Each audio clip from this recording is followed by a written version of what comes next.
آخرین آفتاب امام مہدی اجل اللہ تعالی فرجہ الشریف شیعوں کے آخری امام اور امام حسن عسکری علیہ السلام کے بیٹے ہیں، جو 15 شعبان 255 ہجری کو اس دنیا میں تشریف لائے۔ آپ وہی مہدی آخر الزمان ہیں کہ جن کا صدیوں سے مومنین انتظار کر رہے ہیں۔ اس زمانے میں آپ کی ولادت کے حوالے سے ہونے والی پیشن گوئیوں کی وجہ سے امام حسن عسکری علیہ السلام کے بیت مبارک کو ظالم حاکموں کی طرف سے محاصرے میں گھیر لیا گیا تھا، لہٰذا بعض تاریخی منابعوں کے مطابق امام زمان کی ولادت کسی خفیہ جگہ پر ہوئی۔ امام حسن عسکری علیہ السلام کے چند خاص اصحاب کے علاوہ کوئی اس بات سے باخبر نہ تھا اور نہ ہی کسی نے آپ کو دیکھا تھا۔ یہی وجہ تھی کہ 11ویں امام کی شہادت کے بعد 12ویں اور آخری امام کے بارے میں بعض لوگ شک و تردید کا شکار ہو گئے تھے۔ اس کے بعد امام مہدی کے پیغام اور احکامات جو آپ کے پیروکاروں کے لیے ہوا کرتے تھے، خفیہ طریقے سے انجام پاتے تھے، جنہیں نواب اربع لوگوں تک پہنچایا کرتے تھے۔ اس پیغام رسانی کے سلسلے کی وجہ سے اس وقت کے صالح مومنین سرگرم عمل ہونا شروع ہو گئے۔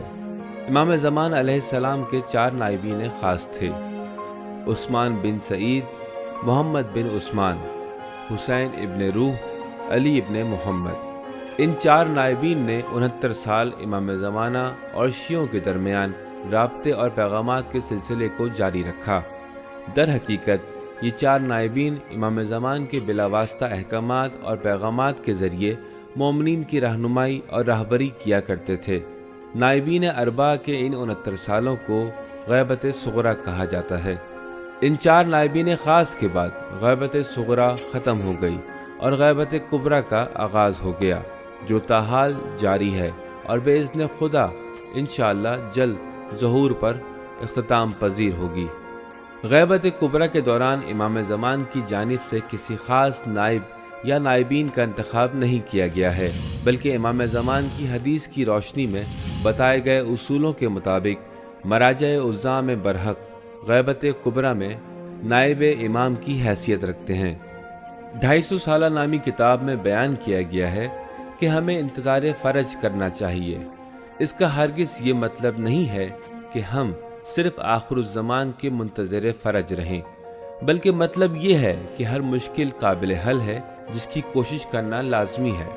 مسلمان انتظار فرج کے معنی سے یہ سیکھتے ہیں کہ زندگی میں کوئی بھی چیز ناممکن نہیں ہے کہ جس کے لیے انسان نا امید ہو جائے اور ہاتھ پر ہاتھ رکھ کر بیٹھ جائے اور اپنی پوری زندگی کو ظلم اور ناانصافیوں کے مد مقابل خاموشی سے انتظار فرج میں گزار دے، بلکہ موجودہ زندگی کے ناممکنات کے مقابل فرج ممکن اور قابل انتظار ہے۔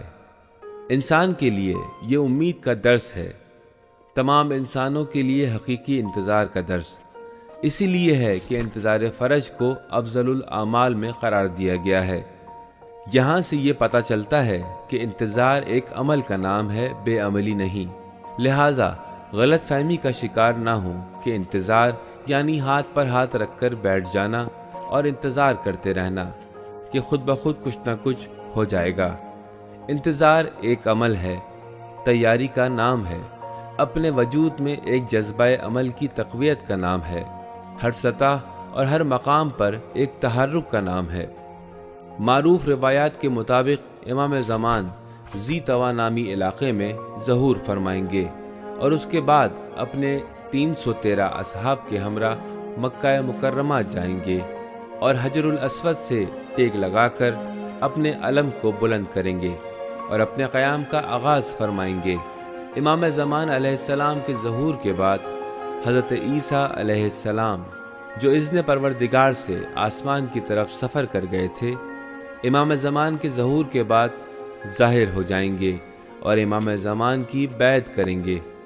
امام زمان علیہ السلام پوری دنیا پر مشتمل ایک حکومت بنائیں گے اور پوری دنیا کو عدل و انصاف سے بھر دیں گے اور ظلم و ستم کا خاتمہ کر دیں گے۔